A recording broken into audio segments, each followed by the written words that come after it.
bonjour à tous. Eh ben, vous entendez, on est dans le sud, hein, plein soleil, vous entendez un peu de vent, un peu de voiture, c'est pas grave, on est dans la nature à Brignoles et puis j'avais envie de vous présenter Serge Cohn. Bonjour Serge. Bonjour Jérôme. Alors Serge, c'est on va dire un cycliste passionné, hein, il en a fait, il en fait toujours.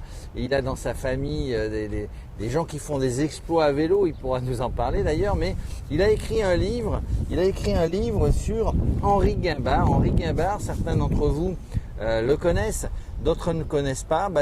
C'est un Limougeaud à la base. Henri Guimbard, il est né à Poitiers, après il était sur Limoges et un jour il est venu s'installer à Voiron, terre de vélo, hein, pas loin de la Chartreuse. Et donc il a fait des grands tours, il a gagné peut-être 450 courses dans sa carrière. 180. Bon, j'étais généreux, ça avait doublé ou triplé. On est dans le Midi, c'est normal. Et on est dans le Midi, tout est exagéré évidemment. Serge, merci de me le rappeler. Donc voilà, maintenant il vit une retraite paisible, tranquille vers Voiron. Mais ça a été un grand cycliste professionnel et amateur. Il a fait le Tour de France évidemment.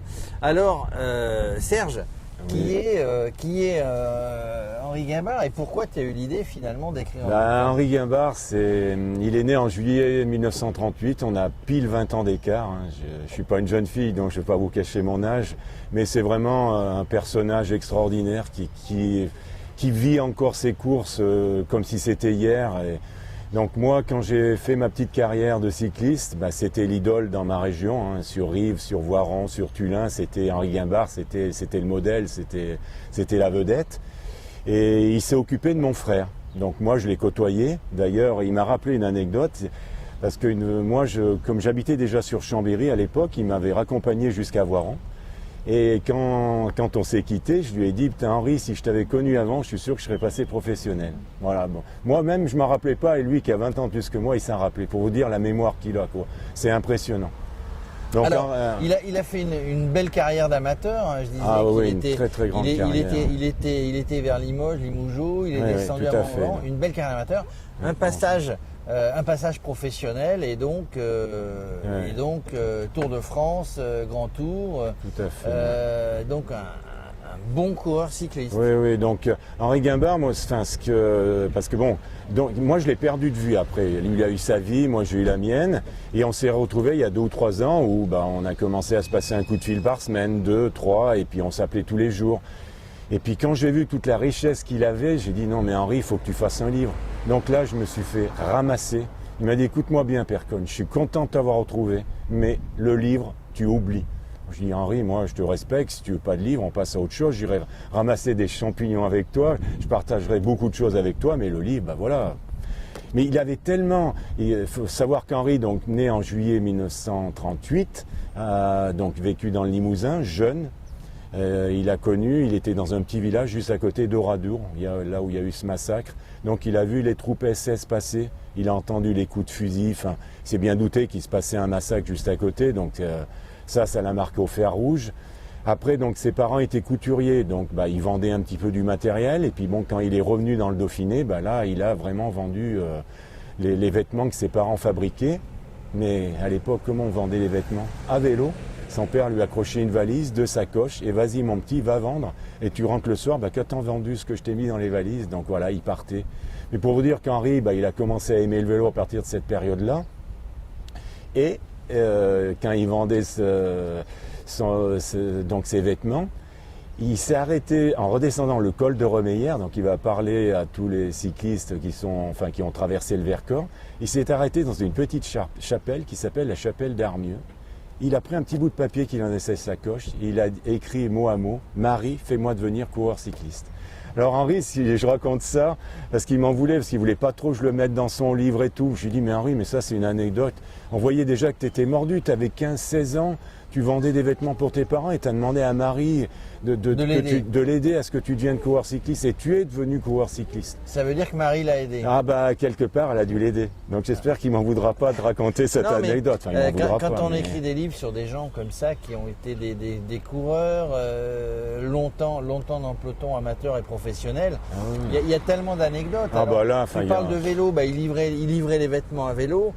Quand on parle avec Bernard Thévenet, lui dit bah, moi c'est parce que j'allais à l'école à vélo. En fait, le vélo à l'époque était un moyen de locomotion.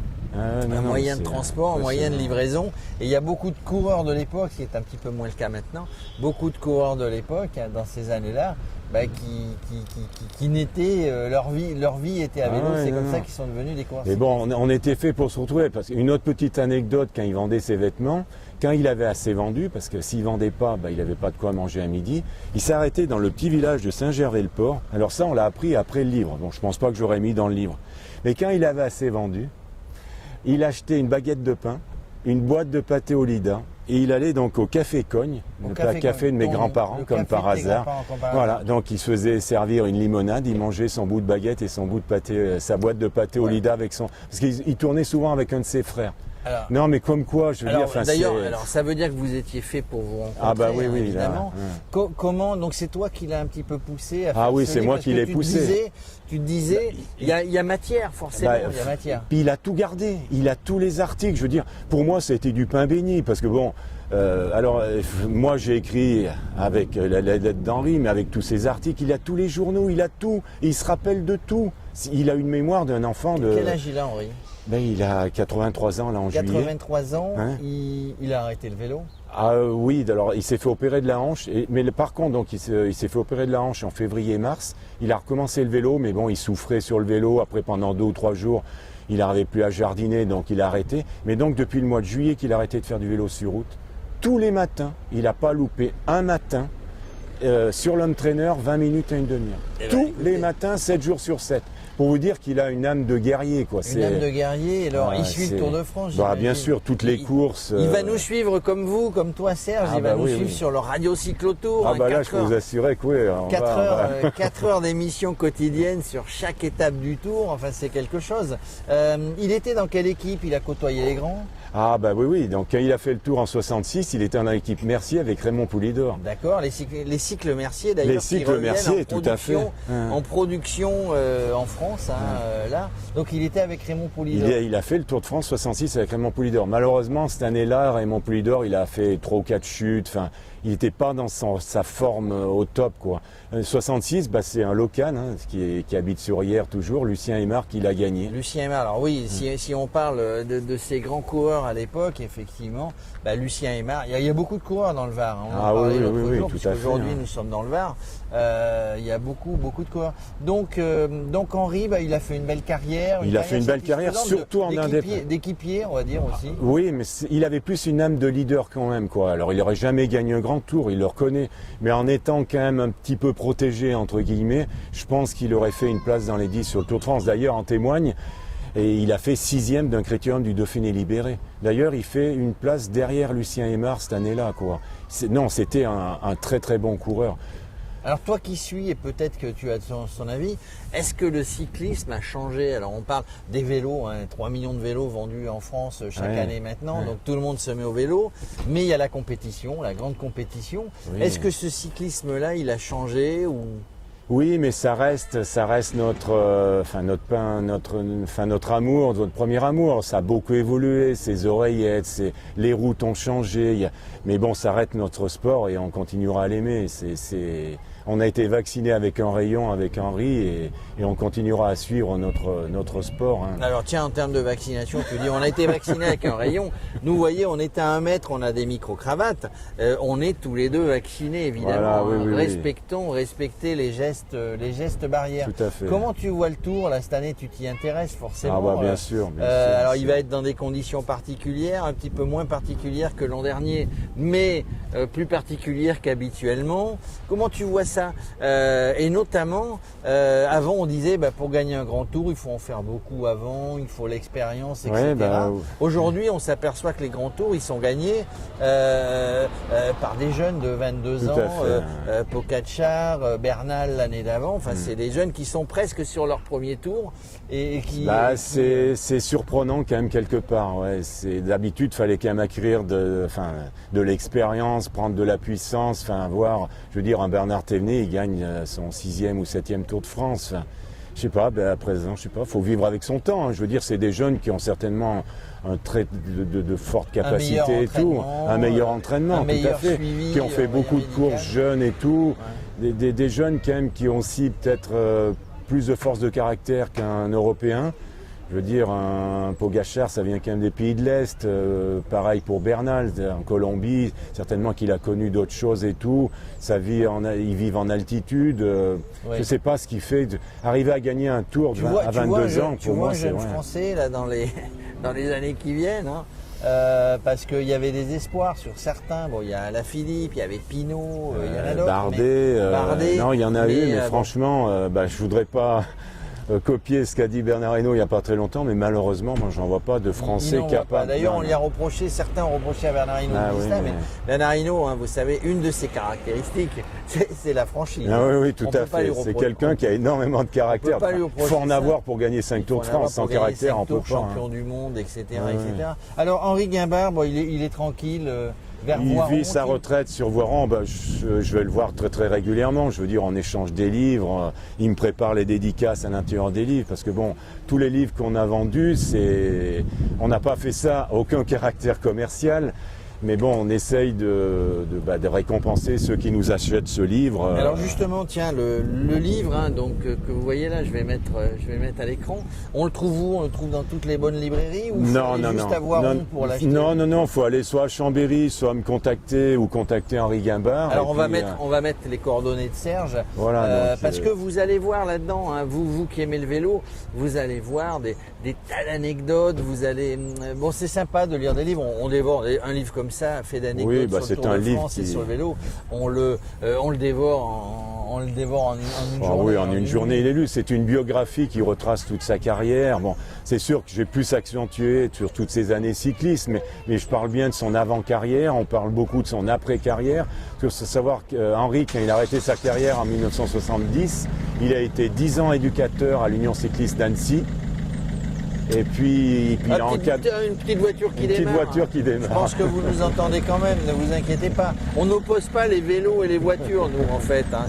C'est pas vélo ou voiture, c'est vélo et voiture. Voilà, donc il a encadré, il donnait un coup de main au CTR du comité Dauphiné-Savoie. Donc il a encadré sur beaucoup de courses à étapes les coureurs du Dauphiné-Savoie.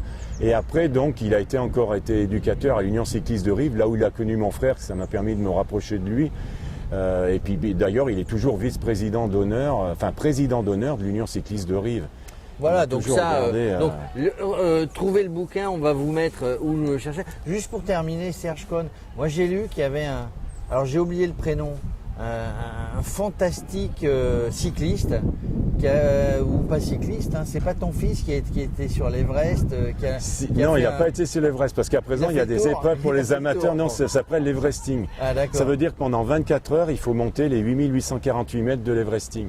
Et donc j'ai 2 de mes fils même qui l'ont fait. Donc mon fils aîné Sébastien a fait ça sur le col du Granier, que tous les Chambériens, les autres connaissent, la trilogie des clubs des cols de la Chartreuse, col de Porte, col du Cucheron et col du Granier. Donc il faut grimper 8000 de dénivelé. Voilà, faut pas s'arrêter. C'est 24 heures. C'est l'Everesting. Moi j'avais l'Everest. Non, il n'a pas fait ça. Donc lui, il a voulu faire un peu plus, comme il a jamais fait plus de 10 000 mètres en 24 heures. Il a fait un peu plus de 10 000 mètres de dénivelé sur le col du Granier en 24 heures. Donc là, il est parti de notre commune de Saint-Baldeuf. Et mon deuxième fils, donc Sylvain, lui, il a fait ça sur le col de la Faucille dans l'Ain. Donc lui, il a pris sa voiture tout seul, sans encadrement, rien. Non, il a posé sa voiture au pied de... Non, je vais rectifier. Le Granier, je vous le conseille, il y a eu une étape qui est arrivée au Granier, qui est arrivée au Granier l'an dernier, en partant de Culose. Oui, exact. Non, c'est le Grand Colombier. C'est le Grand Colombier. Non, ils sont peut-être passés, mais ils ne sont jamais arrêtés, je crois, au sommet. Oui, c'est un col mythique où les coureurs passent. Donc toi, tu habites dans une région Moi, j'habite au pied du Granier, vers Chambéry, à Saint-Baldeuf, au pied du Granier. Il y a tellement de choses dans ce coin-là tellement de circuits vélo à faire. Ben écoute, c'était bien de parler un peu. Oui, de c'est vélo, que du bonheur. Moi, je parle de ma passion. Ah bah oui. Pendant une heure, et donc, quand je viens chez mes beaux-parents, je finirai sur l'âge. Donc, je suis accueilli chez mes beaux-parents à Cabas. Un Cabas qui a accueilli 2 très grands champions, Jean Dotto. Alors Jean Dotto qui est connu, Tour d'Espagne, 2 critériens du Dauphiné libéré, ça a été un très très grand champion. Mais un autre coureur, c'est Marcel Ferry qui a été aussi un très très beau coureur à l'époque d'Henri Guimbard et qui gagnait des courses de côte, qui a eu le record au Mont-Faron et tout. Donc c'est... Tu es venu, alors non, tu n'es pas venu à vélo, mais... Je l'ai fait 2 fois, j'ai fait Chambéry-Cabas 2 fois. Est-ce que tu l'as amené ton vélo ici? Ah bah bien sûr. Tu roules ici? Ah oui, bah pas plus tard qu'hier matin. Bon, je suis allé monter le Grand Bessillon, avant-hier. Non, là ici, il y a des petits villages merveilleux, Tourtour, Cotignac. Moi ça me fait... Le village le plus haut d'Europe, Tourtour. Tout à fait, on dit le village dans le ciel. Dans toutes les régions de France, j'arrive de Bretagne, mais il y a des endroits magnifiques. Le vélo, c'est faire du sport, c'est aussi découvrir. Pendant le Tour de France, on découvre, mais aussi vous, anonyme, on va dire, sur toute la France, vous découvrez aussi, il faut en profiter pour découvrir. Mais là, dans le centre-Var, vous avez des routes qui sont splendides pour rouler, où il n'y a pas trop de voitures. Oui, venez dans le centre-Var. Et normalement, même s'il y a du vent un petit peu aujourd'hui, normalement, quand vous venez par ici, il y a du soleil. Merci Serge. Merci à toi de m'avoir accueilli. Et puis on va suivre Radio Cyclo. Henri et moi, je m'y engage. Allez, on peut même vous interviewer quand on va passer pas loin, parce qu'il y a 2-3 étapes qui passent dans les Alpes, pas loin de chez vous. Si tu es à côté d'Henri, on peut monter. Tu me le dis à l'avance et je cherche une interview sur l'étape qui va passer pas loin. En tout cas, merci. Continuez à faire du vélo, profitez bien de la saison qu'ils amènent et suivez bien leur Radio Cyclo. Ah oui, il faut suivre Radio Cyclo. À partir du 27, première étape Brest, à partir du 27 juin et ce pour 3 semaines. À bientôt. Bonne route à tous.